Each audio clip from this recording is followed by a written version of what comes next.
My boss took credit for my work. What I did next ended his career. My boss stood in front of the board and presented my 18 months of work as his own. He stole my promotion with a single lie. Everyone expected me to quit, to scream, to make a scene. I did none of those things. What I did next shocked everyone in that room, especially him. And by the time I was done, the only presentation he'd be giving would be to a federal judge. Welcome to Boomerang Stories. I'm Chris. Before we pull back the curtain on corporate revenge, I need you with me. Look at the screen right now. Where are you joining from? Drop a comment. Just your city. It tells YouTube that real people are here, ready for a story of quiet justice. And if you believe the best revenge isn't a shout, but a strategically placed piece of evidence, hit subscribe. Turn on that bell. We architect these returns every week. Now, let me take you to the 34th floor, to a boardroom that smelled like ozone from the projector and expensive decisions. The Atlas reframe, my baby. 18 months of modeling decay curves in global shipping lanes, of stress testing port dependencies no one else had mapped. I'd handed the finished deck to David, my director, 3 days prior. He'd skimmed it, his expression unreadable. "This is VP-level work, Chris," he'd said, tapping the cover. "This could be your ticket." We both knew the VP of Strategic Operations seat was warm and empty. This presentation was my final interview. I sat in the last row, a fly on the wall of my own future. David took the podium, his smile a weapon of mass deception.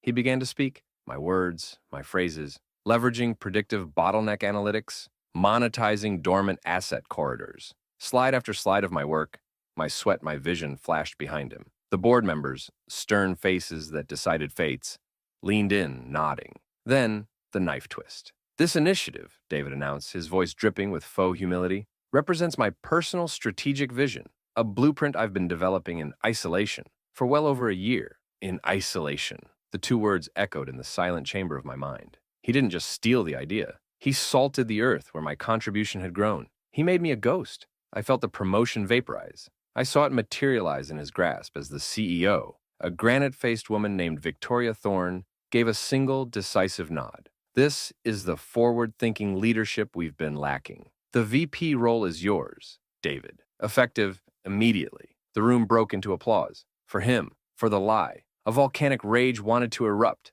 to stand, to point, to scream thief until the windows shook. But that's exactly what the room would expect. The emotional tech guy, the sore loser. That story ends with you escorted out by security, your professional reputation a smoldering crater. So I did nothing. I let the fire cool inside me, let it transmute from molten anger into something far denser, far more patient, a diamond-tipped drill bit. As the meeting adjourned, David walked past my chair, surrounded by backslaps and congratulations. He caught my eye, and he winked. That wink, that casual, arrogant erasure of my humanity. That was the spark. Not for a fight, for a funeral pyre. And I would spend the next 6 months gathering the kindling. I didn't want to expose him.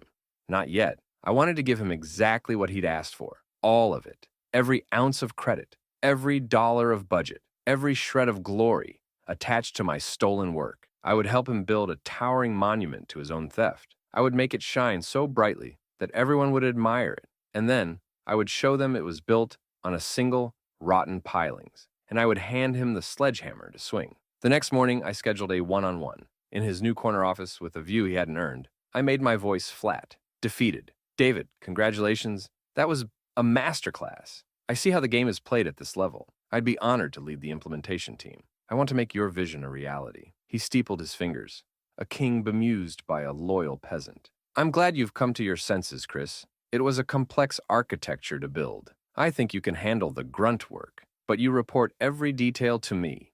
Every single one. Perfect." He saw a broken engineer, falling in line.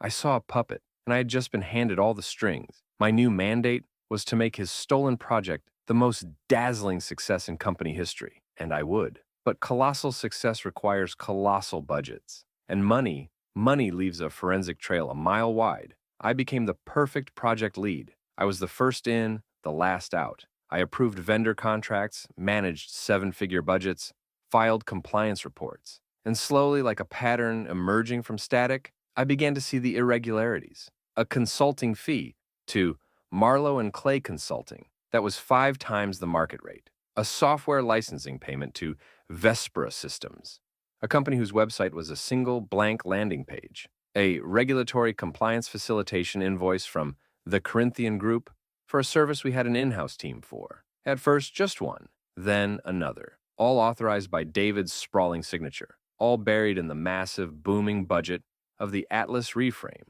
It wasn't just greed, it was a system, a silent siphon hose, inserted into the carotid artery of the project's funding. He was using the cover of my multi-million-dollar brainchild to funnel company funds into private accounts. The sheer breathtaking arrogance of it was almost impressive. He wasn't just a thief of ideas. He was a thief of scale, and I would help him. When he needed a complex justification for a $750,000 payment to Marlowe and Clay, I wrote it. I made it bulletproof, citing proprietary industry benchmarks I fabricated. When he expressed a passing worry about quarterly audits, I was ready with the solution. We can reclassify the Vespera payment as a capital expenditure for proprietary software. It lives on a different line in the audit. Less scrutiny. I was his best employee, his most trusted accomplice. I fed the beast of his greed, making it fatter, sleeker, and infinitely more vulnerable. All the while, I documented, not with emotion, but with the cold precision of an archivist, every inflated invoice,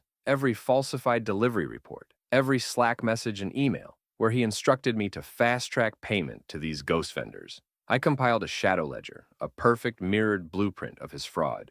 He grew bolder. The stolen promotion money bought a new Porsche Taycan. He bragged about a chalet in Whistler. He'd clap my shoulder in the hallway. "You're the engine in this machine, Chris. Don't think I don't know it." The hypocrisy was a poison I drank daily, letting it fortify my resolve. The tipping point came when the board, thrilled with the project's success, granted him a $2 million discretionary bonus for visionary leadership and fiscal stewardship. He called me into his office, his eyes lit with pure, unadulterated avarice. "This is it, Chris, the big one. We're going to allocate most of this to a new strategic partner, Peregrine Advisory, for proprietary scalability architecture and market penetration modeling." He was about to steal $2 million in one clean, surgical strike, and he needed my help to do it. That night, I didn't feel like a victim. I felt like a sculptor applying the final chisel stroke. I prepared 3 packages.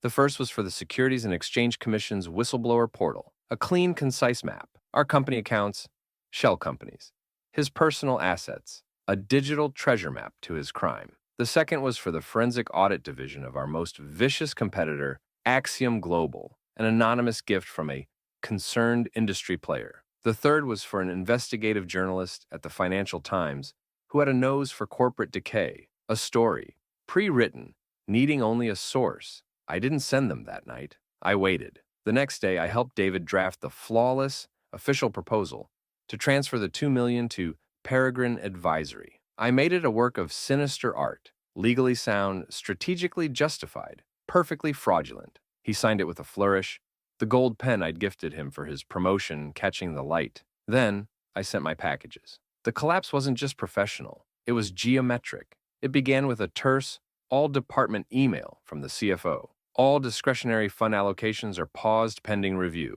Then, a summons for David to legal. Then, the 2 men in impeccably bland suits waiting in the lobby, asking for David and the CEO. They flashed badges. SEC. The board's admiration curdled into panic. The FT story broke, not on the front page, but in the white-collar section, which was somehow worse. Atlas reframe or Atlas fraud? Questions swirl around Thorne Logistics VP. Axiom Global filed a shareholder derivative lawsuit alleging gross mismanagement. David's empire of lies, built on my stolen work, didn't just crumble. It was vaporized in the glare of forensic scrutiny. He was placed on leave, then terminated, then indicted on 12 counts of wire fraud, securities fraud, and money laundering. The last I saw of him was a grainy screenshot from a local newsfeed, not in a boardroom. In a courthouse corridor, head down, his expensive suit looking cheap under the fluorescent lights. The Chiron read, "Former logistics VP enters plea deal, faces 5-7 years."